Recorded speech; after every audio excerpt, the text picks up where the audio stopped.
Pais Burnley, I'm Vivian. And I'm Drew. And at first we want to show you some pictures. So what is the first thing that comes into your head when you see this photo of a lion? Okay. Now how about this photo of Hercules? And now this beautiful photo of the forests in California. So I'm sure plenty of words went through your head, but what are some common themes? What would you say all of these things that you just saw have in common? Vivian? I think they're all very strong. Like a lion is like the strongest animal you could imagine. Like it's the king of the jungle. Yeah, and Hercules. Yeah. Hercules is literally like a Greek demigod of strength. And then the forest is so huge and old and big and vast. Yeah, they're all very strong. But before you had these things, they started a little smaller. So before you had the lion, you had this little cub, completely reliant on his mom and very vulnerable. Before you had Hercules, you had baby Hercules. And before you had this huge redwood forest, you had these seeds that actually need to be on fire and go through flame and forest fires in order to grow into something strong. So all of these things had to start vulnerable before they grew into the strong thing that they are today. And that is actually our topic today, vulnerability.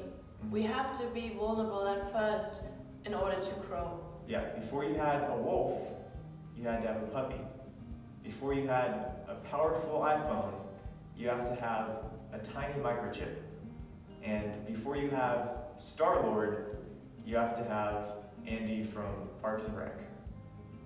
Vulnerability is very important for relationships to grow. Like the folk of Israel, they were going through the Red Sea and was split. They were so vulnerable because the sea could just collapse and they could drown. Yeah. But it built up their relationship. They were strong at the end. And they got to so different situation where they're so vulnerable. Yeah. And at the end they were like a strong folk of Israel. Right. They needed to go through the Red Sea in order to get where God wanted them to be. Sometimes I feel like we need to hide our emotions, especially during hard times like these. We just feel like we can't show any of our emotions to each other or be honest with each other.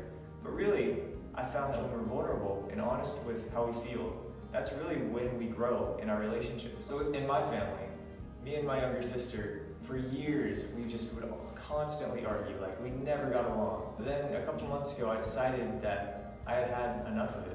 I hated having that tension in my life and with her. So I took her out for coffee and we had an hour-and-a-half long conversation, just completely honest, just telling each other what annoys us about each other and our biggest frustrations with each other. And then we were able to explain why we do those things, why it annoys us, and we came out of that with a better understanding of who we are and one another. And since then, we just don't argue as much. So being vulnerable really helped us grow as people. It is so important to show your emotions, to let them out. For example, I think it is like a cloud when you cry. Cloud is tearing up and it's getting bigger and bigger. And then it has to rain to become light again and bright again, and the sky, you can see the sky again. Crying sometimes helps a lot. We have a video for you can see that better. No, you can't take my rocket to the top! Riley and I go to the moon!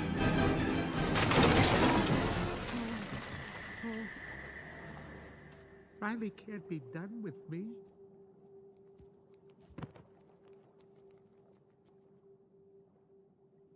Hey, it's gonna be okay. We can fix this. We just need to get back to headquarters. Which way to the train station? I had a whole trip planned for us. Hey, who's ticklish, huh? Here comes the tickle monster! Hey, Bing Bong, look at this. Oh, here's a fun game. You point to the train station and we all go there. Won't that be fun? Come on, let's go to the train station. I'm sorry they took your rocket. They took something that you loved. It's gone. Forever. Sadness. Don't make him feel worse. Sorry. It's all I had left of Riley. I bet you and Riley had great adventures.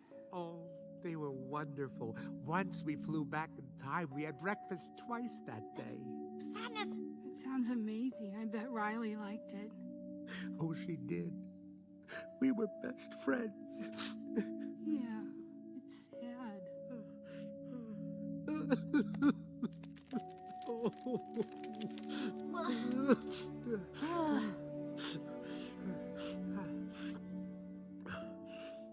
I'm okay now. Come on. The train station is this way.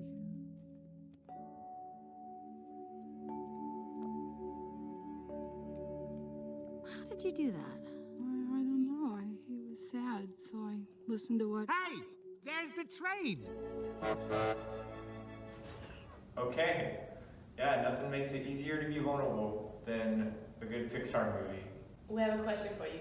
If you could be one animal, or you would describe yourself as one animal, what would that be? For the question, we asked some people in our office to answer that.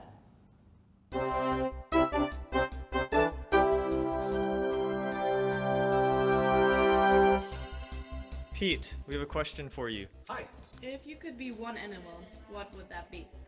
I think I would say a horse. Oh, why would you say that?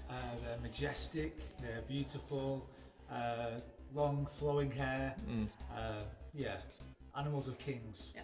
Amen. All right, thank you. Jonas, if you could name one animal to describe yourself, what would it be?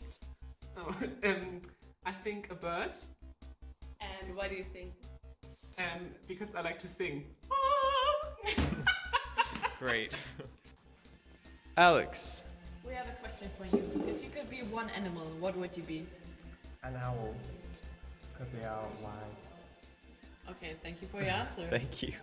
And then has Marina, if you could think of one animal to describe yourself, what would it be? The eagle. And why do you think so? One, I would love to fly, and the second reason is because it's one of the strongest birds. So yeah, that's the reason. Awesome. Chris, Yeah. if you could be one animal, what would you be? I would be a dog. A very reliable and cute dog. Okay. Why? Why? Because they're loyal, they're cute, and they care for people, which is something that I do. Interesting. All right, thank you. You're welcome. I would want to be a bear because you get to eat a ton and then sleep for like 9 months. Like, that's how cool is that? I would be a different animal, but because of the same reasons. I would be a cat because a cat can sleep the whole day and can be as moody as they want and just eat. I They have hate nothing cats. to do.